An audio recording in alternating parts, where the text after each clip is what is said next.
Sige po, we can settle down in the presence of the Lord.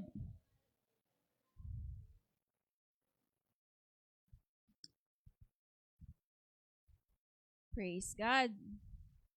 Good morning po sa ating lahat. God is good. And all the time. Pakisabi mo sa katabi mo, I miss you. Kamusta? Amen. Minsan pa po, we are here gathered in this place to hear the word of God. Amen. And we are just so blessed and privileged na nandito po tayo. Amen. Not all people can be in the presence of the Lord ngayon. Pwedeng may trabaho, may sakit, pero we are here and we are blessed. Amen po.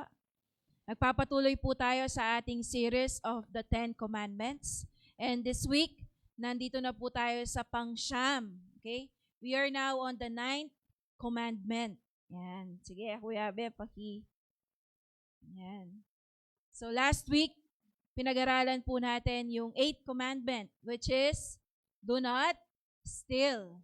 Okay? Pero this morning, ang pag-aaral po natin is, 9th commandment, ang sabi po dyan is, you shall not bear false witness. Sa Tagalog, huwag kang sasaksi ng walang katotohanan laban sa iyong kapwa. Ayan. Alam niyo po,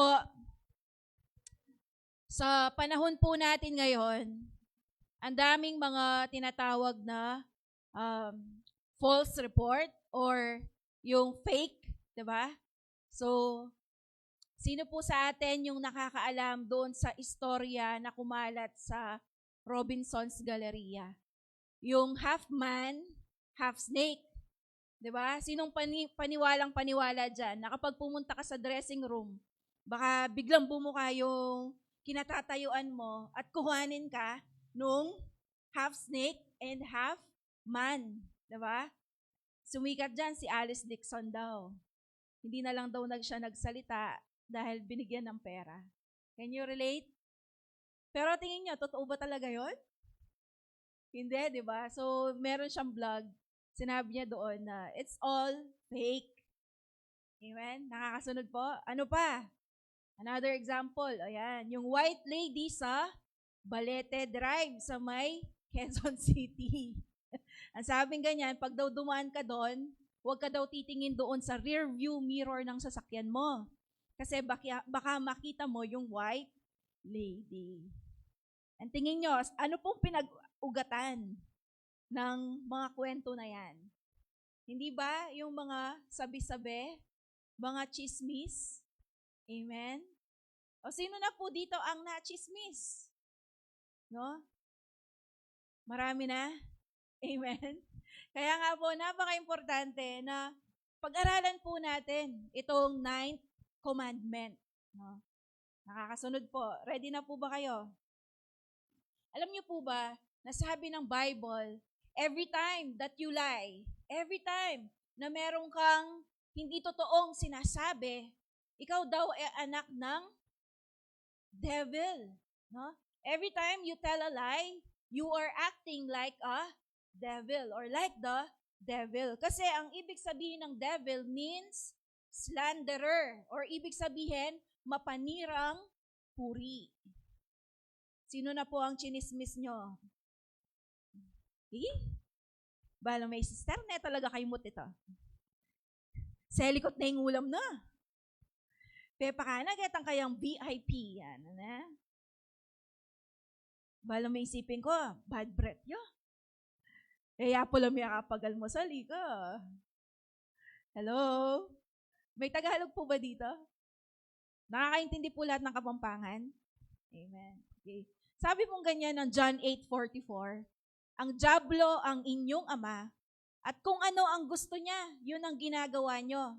Ang kausap po dito ni Jesus, yung mga spiritual leaders or religious leaders during his time, na nagsisinungaling sa mga tao for their own benefit.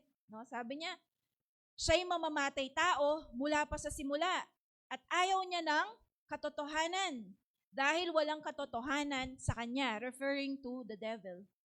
Likas sa kanya ang pagsisinungaling dahil sinungaling siya at siya ang pinagmumulan ng lahat ng kasinungalingan. Amen? Ganun po pala. We are acting like the devil every time that we speak negative things against people, especially kung ito ay hindi totoo. Diba? Alam niyo po, kaya nating manira ng pamilya kapag tayo ay nagsalita ng hindi totoo. For example, sinabi mo, ay, nakita ko si sister, may kasamang lalaki. Oh. Tapos, nag-away silang mag-asawa dahil yun yung sinabi mo.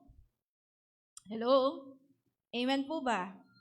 No? So, ano-ano ba yung mga ways? Ayan, tignan nyo ngayon, yung mga sasabihin ko na mga halimbawa. Okay? Ano-ano yung mga tingin nyo na guilty kayo dito? Baka pala, akala mo it is a simple joke or just a simple na bagay, pero nilalabag na pala natin yung 9th commandment. Ready na ba kayo? Pakisabi sa katabi mo, ready ka na ba? Makinig ka. Okay? Number 1, excuses or palusot. Uy, sino kaya ang guilty dyan? No? Para hindi ka ma-trouble, para hindi ka mapagalitan, o kaya hindi ka mapahiya, we often na nagre-rely sa excuse. No? Kung ayaw na, halimbawa, no? May nasira ka. Diba? Sasabihin mo, magpapalusot ka, ano na talaga yan? Sira na talaga yan. No? Ganyan na talaga yan. Amen po ba? No, usually, nag-e-excuse tayo dahil nahihiya tayo. Ayan, culture ng mga Pinoy. No? Yung mag-e-excuse kasi ayaw mapahiya. Halimbawa, in-invite, no? Sasabihin, masakit ko po kasi at yan eh. Andiyan, alin naman masakit? Hello? Masakit po kasi ang ulo ko eh. Kaya hindi po ako makapunta. Yung mga ini-invite nyo. Hello? Amen? Di ba? Ang daming mga palusot. Ayan. Ikaw kaya, ano ang palusot mo na? Ayan, sa trabaho. May LBM ko po yak po makalog. Meron ka lang palang tamaditis. Diba? Tinatamad lang pala. Kaya ayaw pumasok. No? So, that's a form of lie or kasinungalingan. Sino po ang guilty? Magtaas ng paa. Wala nagtataas ng paa. Ano pa? Okay, how are we practicing or paano pa natin nilalabag itong command na ito? Pangalawa is exaggerations. Okay? Pagiging OA. Sabi nga ng pamangkin ko, feeling. Hello? No? Anong example niyan? Okay? Sabi ganyan, yung halimbawa, manager ka o yung boss mo, di ba? Minsan ka lang na late, ang sasabihin niya, lagi ka na lang late. Okay? Hindi ka na pumasok ng on time. Pero, once ka pa lang na late. That is a form of exaggeration. Okay? Sa mga anak natin, katamad mo talaga? Niya pa, sinunod kaya ka, sinabi mo, katamad na napen. Hello? Exaggeration, no? Tinampi ka lang. Diba? Nasa barangay. Tinampi ka lang, pero sinabi mo, binugbog ka. That's exaggeration. Tama? Para pumanig sa'yo ang sitwasyon, you will exaggerate things, no? Dadramatic mo yung, tawag dito, yung explanation, yung description mo ng talagang nangyari. Hello? Amen po ba? Nakakasunod po. Amen? So, yung exaggeration, totoo naman sana yung sasabihin mo eh. Kaya lang, it stretches it, kaya tuloy nagiging lie. Nakakasunod? Sino po ang guilty ng exaggeration? Hello? Hindi talaga yan matulungin. Yun lang palang time na yun, dun lang pala siya hindi nakatulong. And then you will tell, parang nakalimutan na lahat ng ginawang maganda doon sa explanation mo dahil exage. Nakakasunod po? Ano pa? Half-truths. Yan. Yung pagsasabi ng half-truths. Anong ibig sabihin yan? Okay? For example daw, nawalan ka ng trabaho. Okay? Sinabi mo, ba't ka hindi pumasok ngayon? Nawalan po kasi ako ng trabaho. Paano siya nagiging half-truth? Nawalan ka pala ng trabaho kasi tamad ka. Kaya ikaw ang unang nilay off. That's half-truth. Sinabi mo, yes, natanggal ka sa trabaho, pero hindi mo sinabi yung buong context at buong kwento. Hello? Diba? Bakit ka sinaktan? Halimbawa, nireport mo lang sa nanay mo, sinaktan ka. Pero hindi mo sinabi, bakit ka sinaktan? Ang tigas pala ng ulo mo. Diba? Hindi ka sumusunod. Amen? Half-truth. Sinabi mo lang yung side of yung half side ng coin. Hindi mo sinabi yung another side.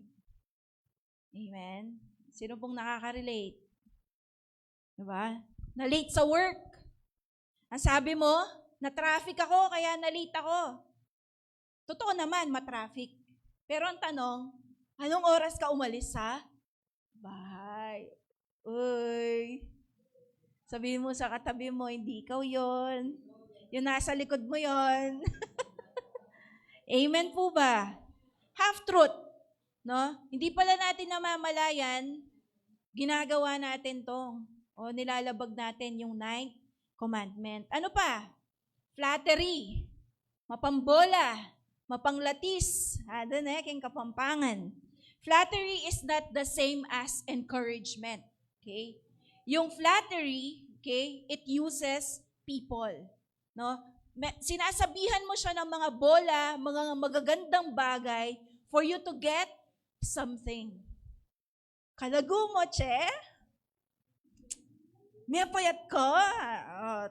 Tapos, param ng 500. Flattery. Amen? Sabi po ng Proverbs 26:28, a flattering mouth worketh ruin. Sa Tagalog, ang sinungaling ay nagagalit sa nabiktima niya ng kasinungalingan. Ang taong nambubola ay ipapahamak ka. Tignan mo niyan yung nanliligaw sa'yo.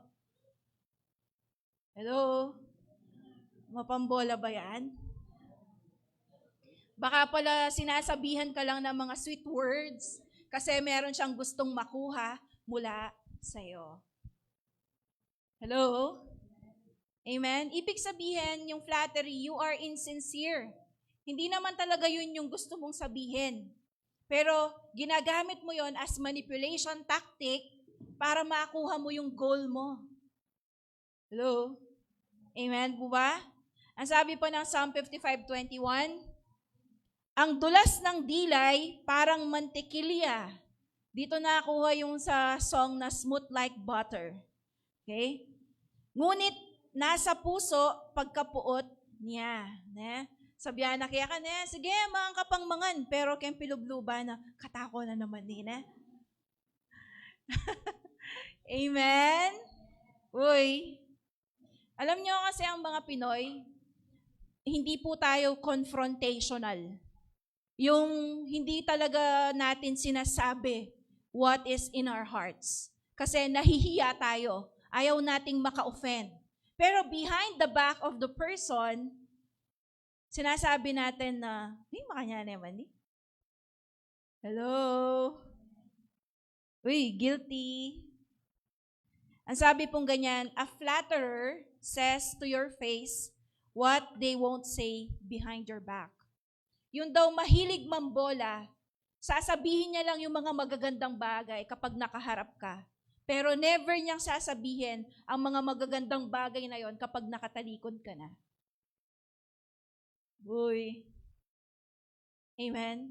Sino po yung naka-experience na sinabihan ka ng maganda behind your back, tapos nalaman mo mula sa ibang tao? Di ba ang sarap sa feeling? Ay, ganun pala yung tingin niya sa akin. Di ba? Pero yung flattery, good and positive things yung sasabihin niya sa harap mo, pero behind your back, never niyang sasabihin yon sa ibang tao. Amen? Tinamulit yung katabi mo. Sabihin mo sa kanya, hindi ikaw yon. Ano pa? Insinuation. Okay? Uy, parang di natin alam yung word na yan. Anong ibig sabihin ng insinuation? Okay? Let me give you an example. For example, meron kang sasakyan, tapos alam mo naman talaga na isa na lang yung light na sumisinde doon sa dalawang ilaw ng sasakyan mo.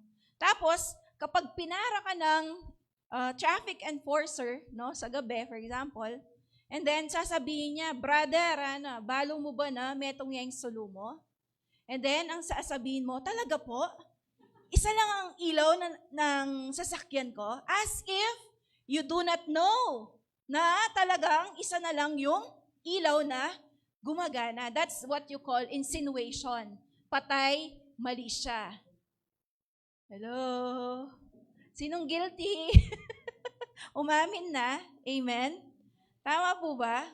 No, that is insinuation. Yung patay, mali siya ka, pero alam mo naman talaga.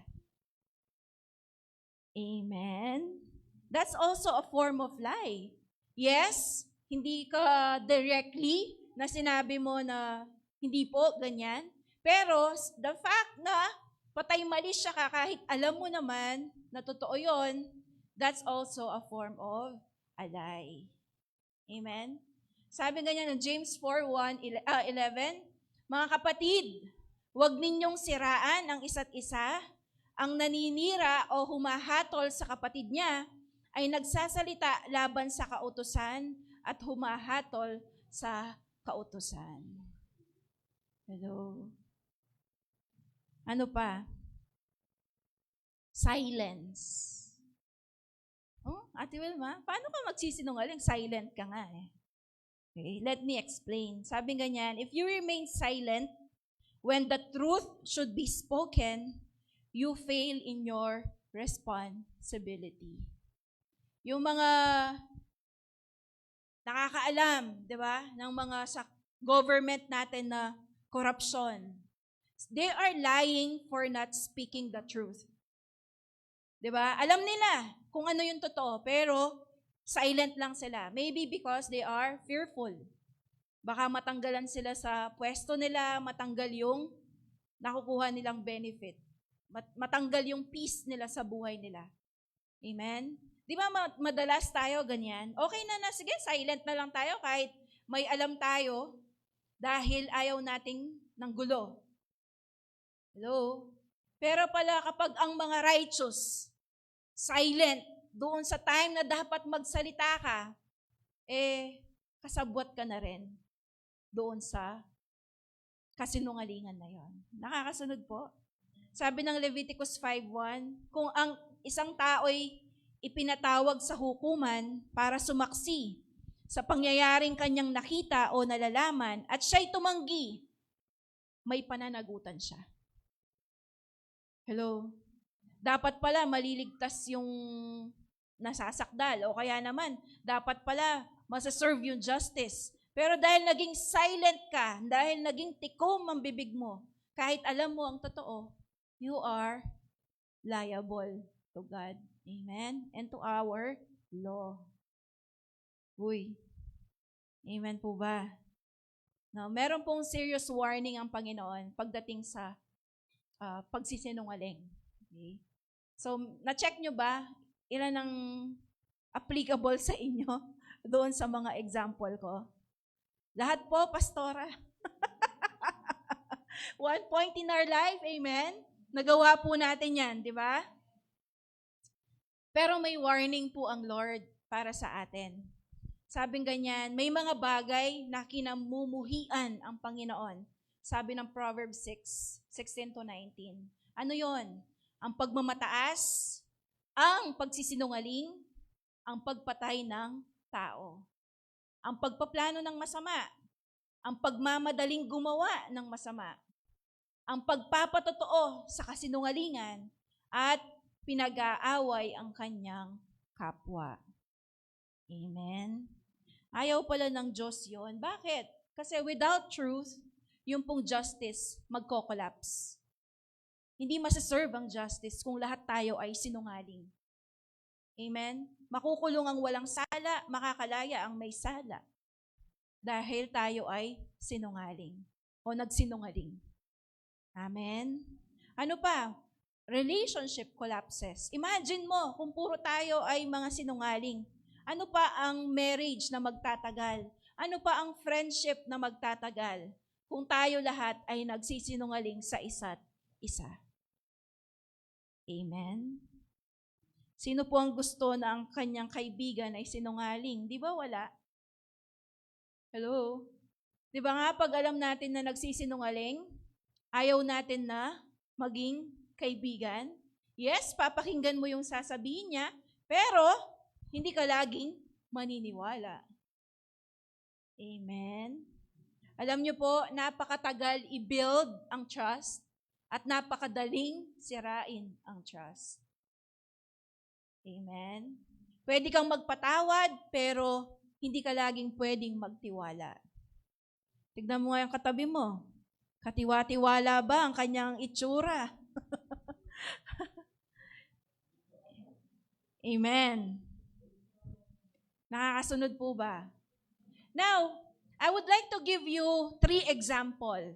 Sa Bible, meron ding mga taong nagsinungaling eh. Pero tignan natin kung, Ate Wilma, dapat ba talagang hindi magsinungaling? Meron bang kasinungalingan na excusable? Ayan, tingnan natin yung storya. Number 1, si Rahab. Si Rahab was a prostitute. Metong niya pong pokpok, Rahab. Okay? So, if you will read Joshua chapter 2, ito po yung panahon kung saan pinadala ni Moises ang 10 spy para tignan, i-scout ang Jericho para malaman nila paano nila ito i-conquer, sino ang mga nakatira. No? So, dito po, na pumunta yung spy sa bahay ni Rahab. Dahil nga prostitute siya, so kahit sino, pwedeng pumunta doon sa kanyang bahay. Okay? So, ngayon, nalaman niya na itong mga spy na pumunta sa kanya ay mga Israelites pala. Kasi during that time, sikat na ang mga Israelita. Takot na yung mga karatig bayan o bansa, no, na sa kanila, dahil alam nila sinasamahan sila ng Panginoon, narinig nila lahat ng ginawa ng Lord na miracles for them, no? So alam na nila, i-conquer na sila. Sila na yung next, no? Kasi pagka lampas nila ng Red Sea, pagtawid, no? Ito na, Jericho na yung next na i-conquer. Okay? So, ngayon, so madaling sabi, nalaman ng hari ng Jericho, ng kanilang mga, tawag dito, mga officials na tumuloy kay Rahab yung mga spies. Pero alam nyo anong ginawa ni Rahab nung merong kumatok sa bahay niya? Itinago niya yung mga spies doon sa parang attic. Tapos, nung wala na yung mga kumakatok, no, sabi, Rahab, pumunta ba dyan yung mga spies? No? Ang sabi niya, opo, pumunta. No? Pero, umalis na sila at pumunta dun sa direction na yon. So that is half-truth. Totoo naman pumunta, pero nagtatago lang, di ba? Tama? At sabi pa, pumunta sila sa other direction. That's a lie. Amen? Tama ba? Pero, pag alis ng mga sundalo na nagtatanong sa kanila, ang ginawa niya, pinababa niya yung mga spies at sabi, wala na sila, umalis na kayo. Magstay muna kayo dito. Sabi, meron siyang tinurong lugar para hindi nila kayo matagpuan. After 3 days, ang sabi niya ganyan, doon na kayo umalis. Now, kapatid, tingin niyo ba nagkasala si Rahab? Hello? Di ba nagsinungaling siya? Half-truth and lie as well, di ba? Amen ba? Pero alam niyo po ba na hindi siya considered as nagkasala? Bakit? Because, sabing ganyan, Rahab was caught between 2 choices. Number 1, to tell the truth or to tell a lie. Pag sinabi niya yung katotohanan, mamamatay yung mga spy. Right? Pero pag sinabi niya yung hindi totoo, no? Pinagtakpan niya, it will result in the protection ng God's people and advancement ng kalooban ng Panginoon. Kasi ang kalooban ng Diyos, mapunta sa mga Israelita ang promised land. Nakakasunod? Amen? So, alam nyo, in a fallen world, kagaya po natin, no? Minsan o madalas magko-conflict yung mga laws, 'di ba? Wag kang magsinungaling, 'di ba? Baka meron pong halimbawang mamamatay tao, tapos yung tao nagtago sa bahay ninyo. Naalala niyo yung preaching ko, sabi ni Pastora, wag magsisinungaling. Imbis na itago mo yung tao, sinabi mo, uy, eto yung tao na hinahanap mo. Tuloy, napatay yung tao. Do you get my point? Amen? Binabalanse ko po ngayon yung message natin. Okay? Baka dahil nga sinabi ko, do not tell a lie. Do not tell a lie ka na nga talaga. Kahit meron ng mamamatay at mapapahamak. Amen po ba? Nakakasunod po? No, so si Rahab, she chosen yung higher law, which is yung pag-preserve ng buhay ng mga spies at yung kanyang pagkatakot sa Diyos. Alam niyo po ba that because ng ginawa ni Rahab, no, she was blessed.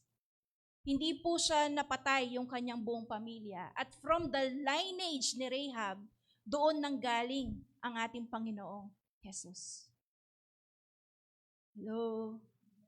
Amen? Baka kasi pag binasa niyo yung Bible, bakit to? Nagsinungaling. Okay? God did not bless her for lying. Binless si Rahab dahil sa kanyang pananampalataya sa Diyos ng mga Israelita. Amen?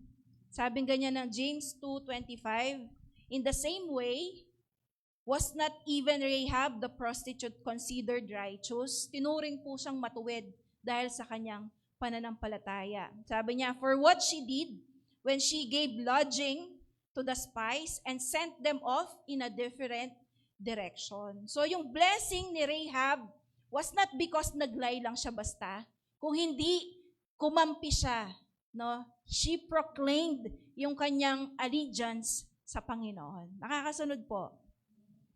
So, sino pa? Okay? Sino pa? Okay? Sino pa yung nagsinungaling sa Bible? Okay? Si Shipra at si Pua. Sino yan, Ate Wilma? Okay? Sila po ay mga midwife during the time ng mga Israelita sa Egypt. Okay? So, nag-utos ang Farao na hindi nakakakilala kay Joseph no, kung anong ginawa niya. Tapos, di ba, nung time of famine, lumipat doon si Jacob, ang kanyang buong pamilya. Nung namatay na si Joseph, dumami na ng dumami ang mga Israelita. At nagkaroon ng bagong Farao, okay, or king sa Egypt. Now, sa takot niya, dahil palaanak ang mga Israelita, na kaila fertile la. Okay? So, lagi ho silang nanganganak, no? Padami sila ng padami, which is the blessing of the Lord.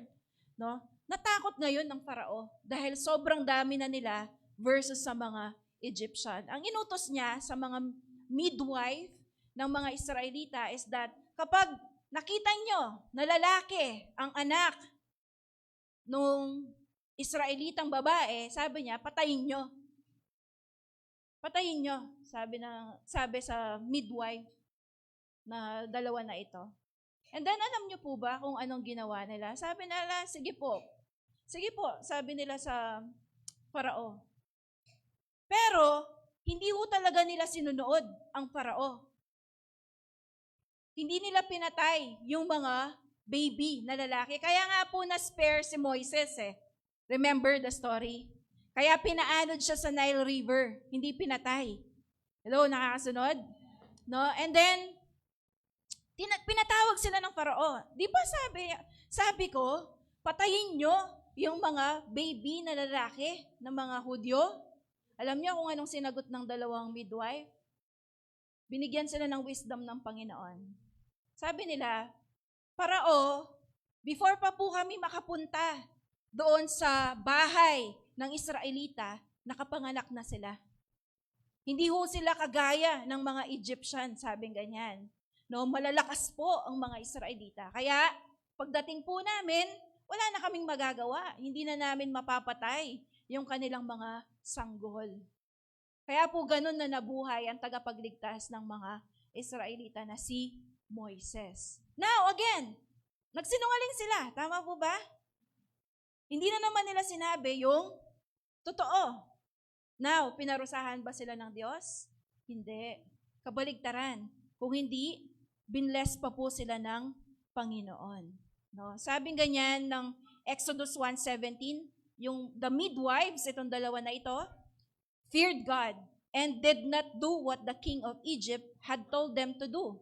They let the boys live. Yan. So, yun po yung kanilang ginawa. So, just like Rahab, pinroteksyonan po nila yung buhay ng tao. Amen. Halimbawa, sinabi sa'yo ng boss mo, dayain mo to, yung document na to. Sabi, hanapin mo yung document na to, dayain mo para matanggal na tong trabahador natin na ito. Ikaw, if you have the wisdom from the Lord, pwede mo sabihin, hindi ko po makita yung document na ito. Kahit alam mo yung document. Kasi ayaw mong mapahamak yung other person. Amen. If kailangan mong magsinungaling to preserve life, hindi mapahamak yung iba, at hindi magtagumpay ang evil, and I know God will understand. Pag nagsinungaling ka for your own benefit, iligtas mo ang sarili mo, and that's the thing that is a big no-no. Amen? Now, magnanakaw na ba ako, Ate Wilma, para may ipantulong ako sa church? Hindi. Amen. There's a thin line between that. Amen po ba? Pero you get my point. Because we are living in a imperfect world, evil world, kailangan natin ng wisdom. Amen. Meron ako napanood yung stalker sa Japan. Sinusundan niya yung babae.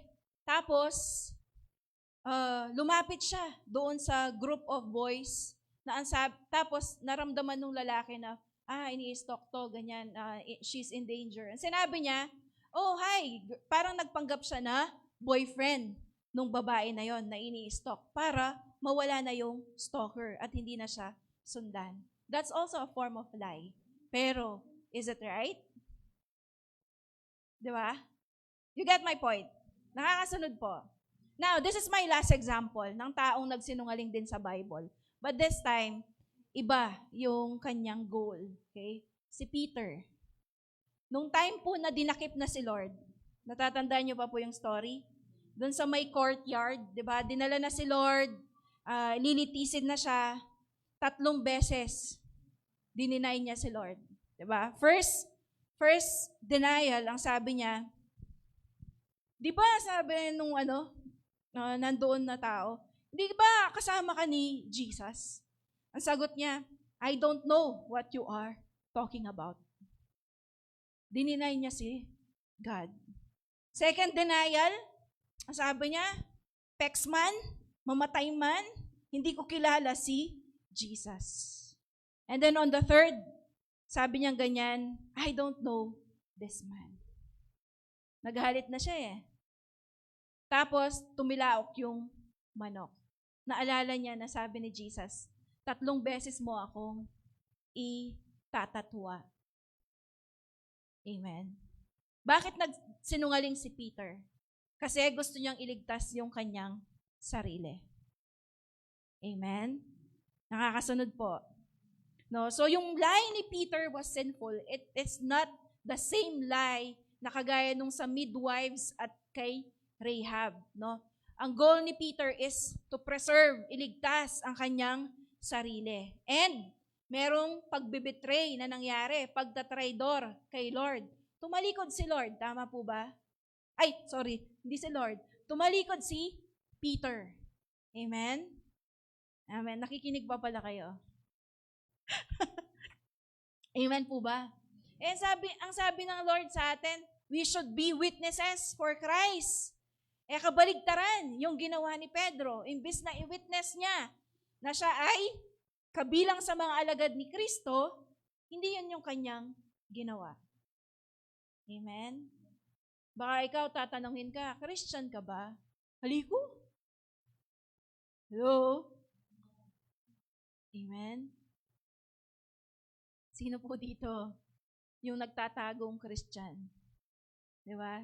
Silent Christian sa job, sa business. Kasi merong maling ginagawa. Hello? Amen? We are called to be witnesses. Yan. Tingnan mo nga yung katabi mo, credible witness ba yan? Baka false witness yan. Amen? Amen po ba? May tendency po kasi tayo na parang sabihin natin, wala akong alam dyan. Parang ganon, no? Para po mailigtas ang ating sarili. Ang tawag doon, iwas pusoy eh. Diba? Yung ayaw mo na madamay sa gulo, ayaw mong mapahamak, kaya sasabihin mo na lang, wala akong alam dyan. Huwag niyo akong idamay dyan. Hello? Amen? Pero alam niyo po yung good news doon sa buhay ni Peter. Diba? Pagkatapos muling mabuhay ng Panginoon, diba, minute niya si Peter. Kasi pagkatapos niyang itatwa si Lord, nag-whip siya. No, talagang nagsisi siya.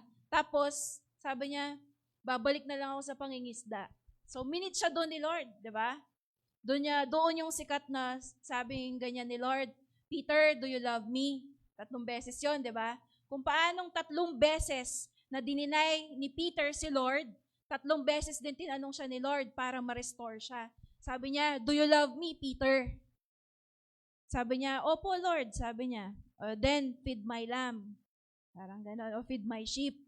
3 beses yon kasi ni-restore siya ng Panginoon. Kaya po kung tayo man ay nakapagsinungaling dati, ang good news is, gusto po ni Lord, restore niya tayo para mabuhay na tayo sa katotohanan.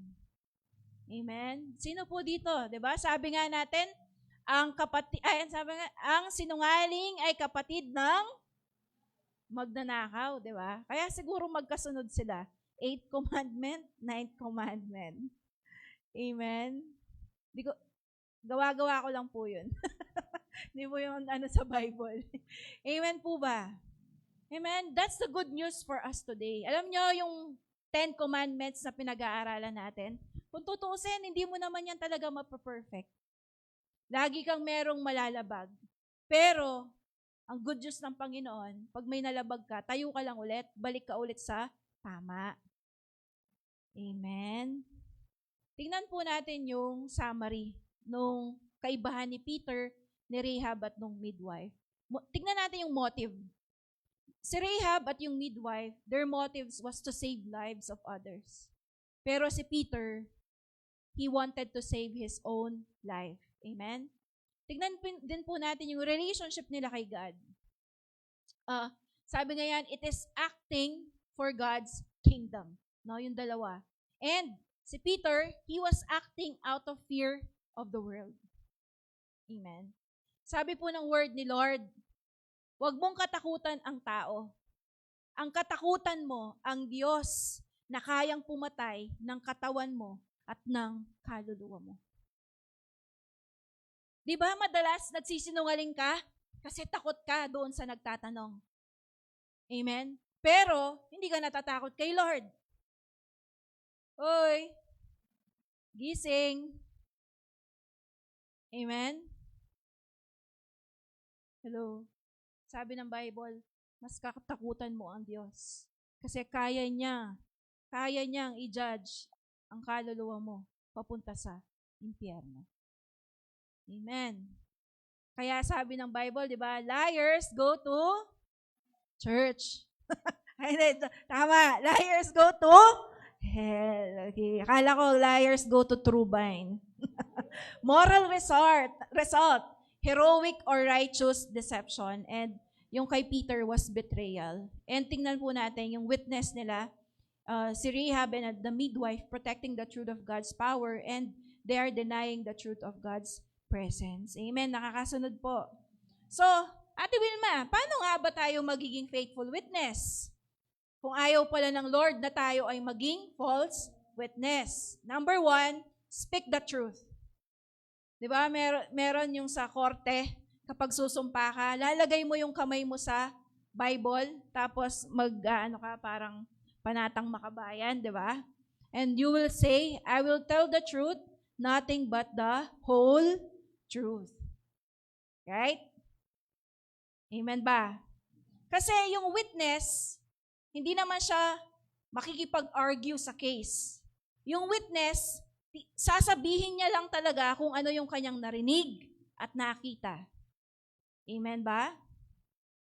Tama? Kaya po tayo, as a Christian, we are called to be a faithful witness, especially to our family. Sino po dito ang mga magulang na nangako tayo sa ating mga anak at hindi natin natupad? Alam nyo ba na ang mga bata, tandang-tanda nila kahit sabihin mo lang na, sige, pagbalik ko, bibili kita ng candy. Amen? Sino po ang guilty dito na mahilig mangako? At ang motto ay, ang pangako ko ay laging mapapako. Huwag ka na mangako kung ikaw ay mapapako din. Amen? Amen. Sabi ng Zechariah 8:16, ito ang dapat ninyong gawin. Magsabi kayo ng totoo sa isa't isa. Now, kapag ba nagsabi ng totoo, dapat bastos yung way? Dapat ba offensive? Hindi naman. Ang sabi ng Lord, sabihin mo yung totoo with gentleness and love. Amen? Hindi porket nagsasabi ka ng totoo, dapat ay sadyain mo ng saktan yung tao. Masakit na nga yung totoo eh. Diba? Sana naman, sabihin mo na ng maayos. Amen? Sabihin mo na, ating kang putok, brother. Ating kang putok, sister. Dapat pag makanta, dinan mo yung wisdom. Sali mo na tambing Milko. Sali mo na tambing Rexona. Amen?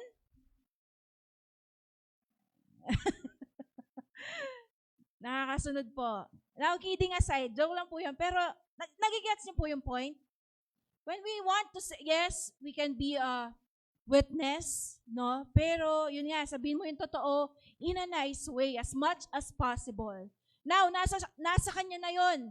Kung talagang ma-offend siya at masasaktan siya. Pero, as a believer, as kung ano yung sinasabi ng word ni Lord, hindi po natin pwedeng baluktutin para lang ma-accommodate yung iba. Amen?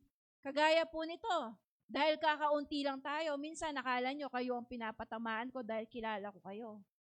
Pero sa totoo niyan, hindi po. Kasi ito talaga yung sinasabi ng word ni Lord. Amen. Amen.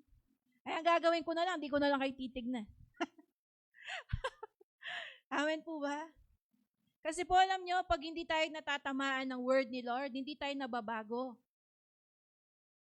Amen? Dapat nga hangarin mo, pagpunta mo dito, dapat Lord, manasakit ko. Ba akong mabayo. Amen? Amen. Ano, gusto nyo pa? Patapos na ako. Second point.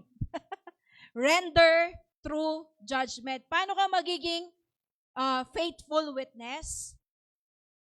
Sabing ganyan, mag-render ka daw ng true judgment. Anong ibig sabihin yan? Humatol kayo ng tama sa inyong mga hukuman para sa ikabubuti ng lahat. Okay? Anong example niyan? Okay? Don't judge people based on gossip and accusations. Okay? Kasi sabi, dapat daw marunong kang mag-judge, fair kang mag-judge. Amen? Huwag lang isa ang papakinggan mo. Pakinggan mo din yung another side of the story. Amen? Kasi alam mo, pag ikaw, mapag-accommodate ka ng chismis. Halimbawa, napakinggan mo yung chismis about this person. No? Sasabihin mo, Balome yan, magaloya gamat yan. Talaga? Ayan. Pag in-accommodate mo ang chismis, every time na makikita mo yung tao, para kang naghahanap, okay, ng support para doon sa narinig mong chismis. O yan, lawan mo, tatalan niyang bag na ning metong kaluguran mo.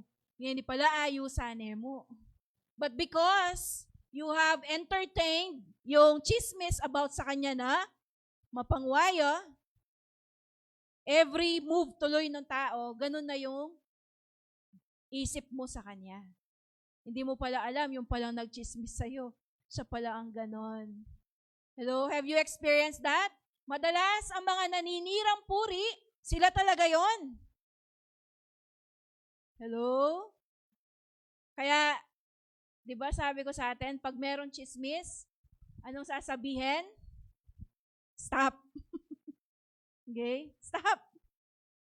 Di ba? Bakit?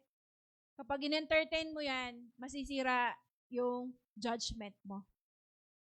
Amen? Amen. Tapos, gagawin pa nating prayer request. Yung chismis. Hello? Amen? No, sa group ninyo, pag-pray tayo kay, makaniniya ka si Bie. Uy. Hello? Wala nang sasama sa cell group nyo kapag ganon. Amen po ba? Sabi ng Proverbs 20:19, a gossip betrays a confidence. No? Hindi ibig sabihin na hindi tayo magsisinungaling ay wala ng privacy at wala ng confidentiality. Amen? Hindi ibig sabihin na hindi nagsisinungaling, dapat alam na lahat ng buong tao ang mga private things na dapat ay private. Uy, naiintindihan po ba? And last, keep your promises. Magikang totoo sa iyong mga sinasabi. Alam niyo po, sabi ng Bible, huwag kayong susumpa ng kasinungalingan dahil ang lahat ng yan ay aking kinapupuotan, sabi ng Panginoon. Higit sa lahat, mga kapatid, huwag kayong manumpa sa mga pangako ninyo. Pex man, mamatay man, huwag daw magaganon. Promise, no. Ang sabi ng Bible, huwag niyong sabihin, saksi ko ang langit o saksi ko ang lupa o ano paman. Sabihin niyo lang, oo kung oo at hindi kung hindi para hindi kayo hatulan ng Diyos. Sa English, let your yes be yes and let your no be no. Hello? Amen? Ano nga ulit ang number 1? Paano maging faithful witness? Speak the truth. At pangalawa, render true judgment. At pangatlo, keep your promises. Amen. Amen po ba? No. Alam niyo po, ang sabi ng, dito na po ako magtatapos, yung sa application. Kung tayo man ay naging kagaya po ni Pedro, ang sabing ganyan is, we must come truthfully before God. Amen. Amen po ba? Di ba tayo, kapag nakagawa po tayo ng pangit or mali, tayo po ay nagtatago na sa Diyos. Tama ba? Amen? No, iniisip po natin that God is galit sa atin. O kaya naman, He will punish us.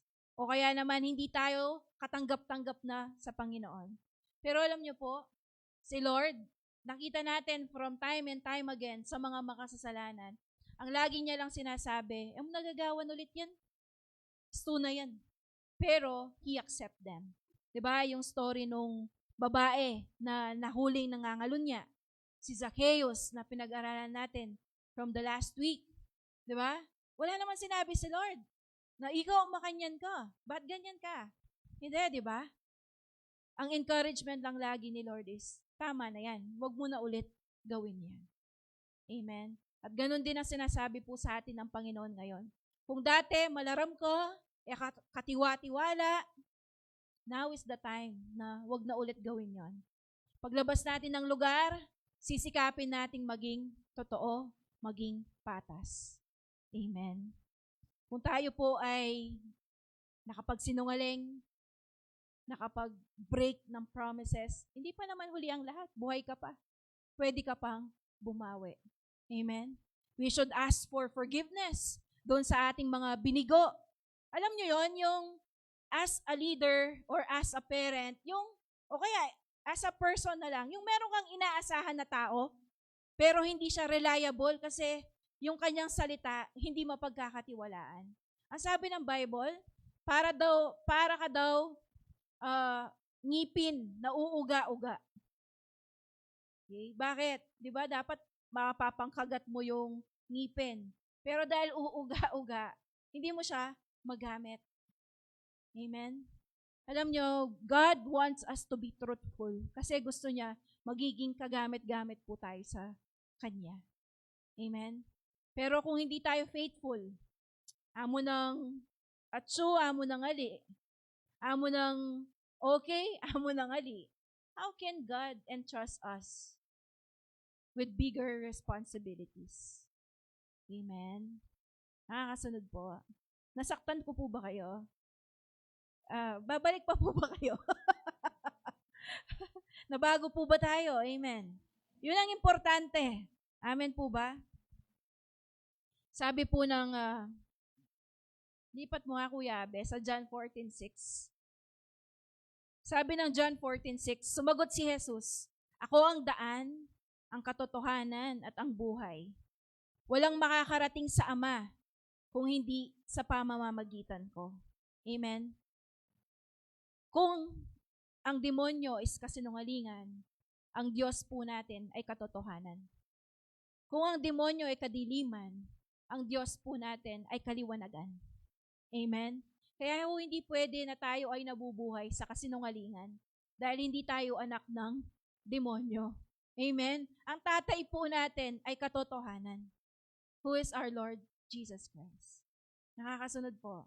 Amen? Kaya po kung tayo ngayon is may mga ganon, na guilty tayo, meron tayong mga kasinungalingan na ine-entertain sa buhay natin, now is the time na stop na yan at mag-ask ng forgiveness sa Lord. Tumayo po tayong lahat. Manalangin po tayo.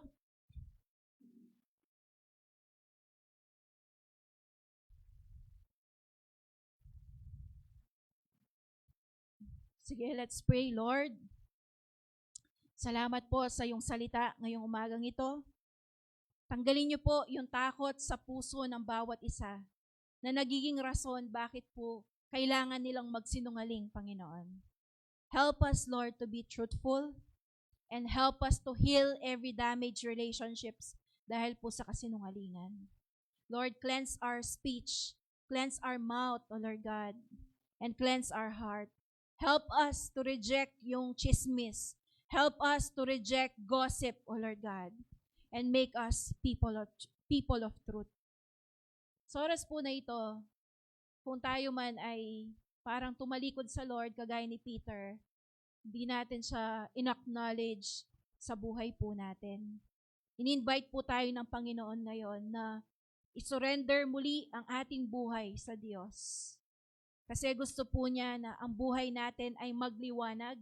Tayo ay maging asin at liwanag ng mundong ito. If you want to rededicate or dedicate your life to the Lord, sundin niyo po itong panalangin na ito. Panginoong Yesus, patawarin niyo po ako kung tumalikod ako sa inyo. Sa oras po na ito, nagbabalik loob ako sa inyo. Tinatanggap kita bilang aking Diyos at tagapagligtas. Iligtas mo nga po ako, Panginoon, mula sa makasalanang buhay. At simula sa araw na ito, tulungan mo akong lumakad sa katotohanan at kaliwanagan. Simula sa araw na ito, kayo na ang maging hari at masunod sa buhay ko. Isulat mo ang aking pangalan sa aklat ng buhay. Sa pangalan mo, Panginoong Yesus. Amen and amen. Sige po, makaupo po tayo sandali para sa ating tithes and offering. Natawag ko po si Kuya Abe. para pag-pray po tayo.